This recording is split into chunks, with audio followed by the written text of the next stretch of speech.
Ay ng sari manok.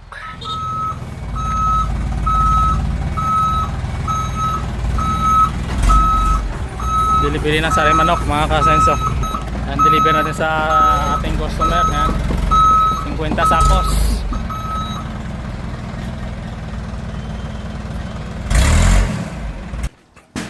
Ayan, halos maubos na yung ating mga stocks dahil sa araw-araw na delivery mga kasenso. Ayan, wala na tayong stocks halos, oh. Ubos na yung Pigrulac. Nakapag-deliver ako ngayong week is nasa 300 na sako ng Pigrulac. Ayan na lang naiwan. Ayan, wala na, bakante na tayo. Yan, mga Pigrulac natin daming wala dahil nga naubos na. So darating ang delivery hopefully bukas. Yung mga gamot natin sa sa magandang kita. Siyempre dapat premium yung feeds natin.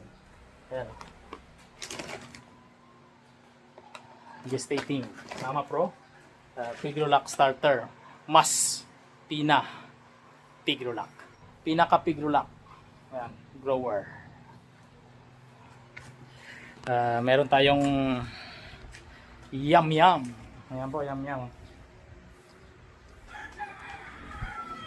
Ngayon dito na lang. Pawis na pawis tayo dahil tumulong tayo dun sa ating staff na magbuhat ng feeds papunta sa truck. Baga tulungan lang kami dito dahil nagsisimula pa lang, kulang pa ang ating budget para kumuha ng maraming staff. Ayan, hanggang dito na lang.